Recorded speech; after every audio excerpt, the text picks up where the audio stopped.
Hello students, welcome back to Prepon. आपका exam आने वाला है, जून में है। कुछ इंपॉर्टेंट करंट अफेयर्स के क्वेश्चंस जो हिंदू न्यूज़पेपर से हैं, उन आर्टिकल्स आए हैं, उनसे संबंधित कुछ क्वेश्चंस आपको इस सीरीज के थ्रू करा देते हैं जो एग्जाम में आपके लिए यूजफुल हो सकते हैं। अक्टूबर से शुरू करते हैं। October 2023। Of the Nobel prizes which one is presented in Norway while rest are presented in Sweden. जो नोबेल प्राइजेज होते हैं उनमें से कौन से नॉर्वे में दिए जाते हैं, बाकी स्वीडन में दिए जाते हैं। This is wrong spelling, this is NOBEL, typological mistake. तो पीस है, इकोनॉमिक्स है, मेडिसिन है, केमिस्ट्री है। इसका आंसर ए है। पीस का अवार्ड नॉर्वे में दिया जाता है, बाकी सारे स्वीडन में दिए जाते हैं। सोर्स है हिंदू का article things to know about Nobel prizes. Explanation देख लेते हैं। For reasons that are not entirely clear, Nobel decided that peace prize should be awarded in Norway and other prizes should be in Sweden. Nobel historians suspect Sweden's history of militarism may have been a factor. During Nobel's lifetime, Sweden and Norway were in a union which the Norwegians reluctantly joined after Swedes invaded their country in 1814. Norway ने उसको join कर लिया था Sweden को 1814 में. It's possible that Nobel thought Norway would be a more suitable location for a prize meant to encourage fellowship among nations. ये एक कारण हो सकता है जिसकी वजह से पीस का प्राइज नॉर्वे में दिया जाता है. Next question. As per the forest rights act 2006, which of the following falls under community forest resource. इनमें से कौन सा कम्युनिटी फॉरेस्ट रिसोर्स में आता है फॉरेस्ट राइट्स एक्ट 2006 के अनुसार? Seasonal use of landscapes in the case of pastoral communities, reserve forest, protected area such as sanctuaries and national parks, all the above. Answer is D, चारों ही आते हैं community forest resource में. Source of question है what do the homelands of India STs communities look like. Hindu का explained है portion, वहां से क्वेश्चन लिया गया है. चारों ही इसमें आते हैं कम्युनिटी फॉरेस्ट रिसोर्स में, चारों ही आ जाते हैं.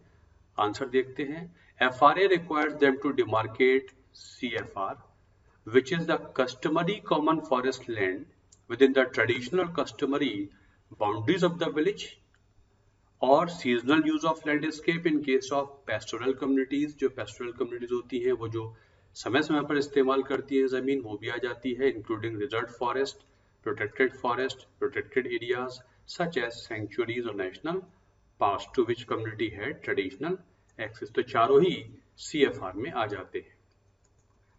In which of the following countries is the world's largest solar park located? Saudi Arabia, तुर्की, ब्राजील और इंडिया. तो आपको याद होगा उसी समय की अक्टूबर के आसपास इंडिया में ही राजस्थान के भादला में दुनिया का सबसे बड़ा सोलर पार्क बनाया गया था. देखिए आर्टिकल मिंट का है. Why India can't live without the dirty कोल.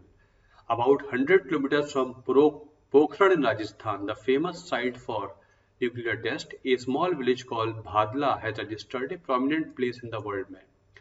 10 साल पहले the barren topography of the place, the temperatures shoot up to 50 degrees Celsius in summer, begin to change as streams of blue film shimmering in the bright sunlight begin to dot the landscape.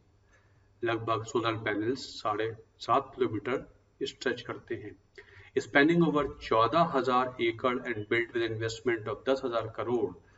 10 million of these blue solar panels in which what is now called Bhadla Solar Park. These panels can generate 2.25 gigawatt of electricity sufficient to light up 1 million of homes. Bhadla is the largest solar park in the world and gives a sneak peek into the future of electricity generation. Very very important question आपके exam में आ सकता है. राजस्थान के भादला में पोखरण के पास ये दुनिया का सबसे बड़ा सोलर पार्क बनाया गया है.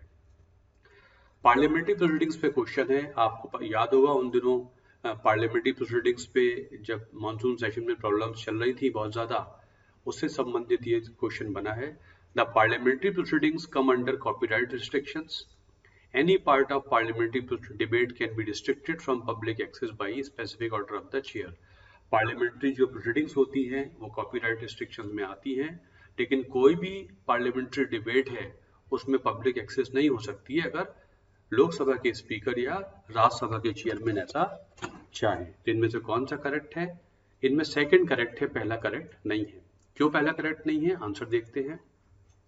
हिंदू का आर्टिकल है, Prasar Bharati does not make copyright claims on public service content.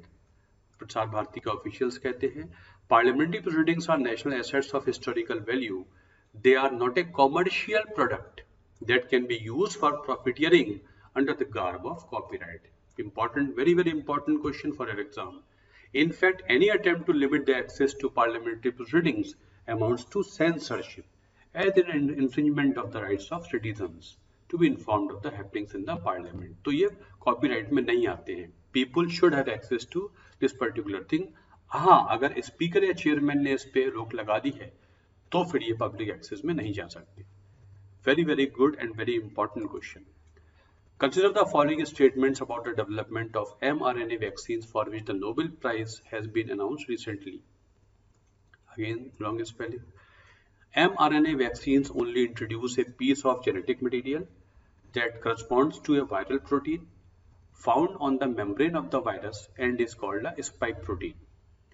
The major advantage of mRNA and DNA vaccines is that because they only need the genetic code, it is possible to quickly update vaccines to emerging variants and even use them for variety of diseases. इनमें से कौन से correct हैं? दोनों ही correct हैं. इसके लिए Nobel prize मिला था. आंसर देखते हैं. हिंदू का आर्टिकल है, Nobel prize in medicine of physiology, what are mRNA vaccines and how do they work? Explained.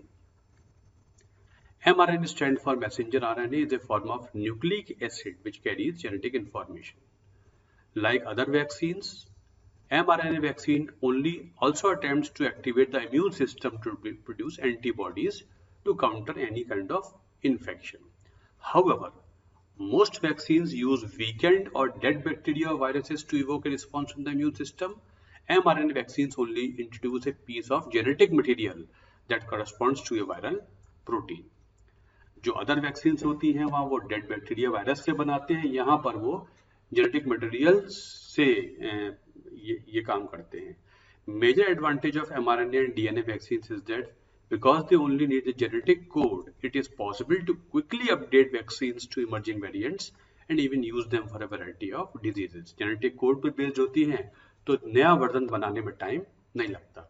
तो these are certain questions from October month from the newspaper articles of Hindu. इसी तरीके से हम फटाफट और इंपॉर्टेंट क्वेश्चंस करते जाएंगे ताकि आपके एग्जाम तक कुछ अच्छे टॉपिक्स कवर हो जाएं. हो सकता है आपके एग्जाम में इसमें से कुछ आ जाएं. Thank you very much. अगले सेशन में हम फिर और 5 इंपॉर्टेंट क्वेश्चंस करेंगे.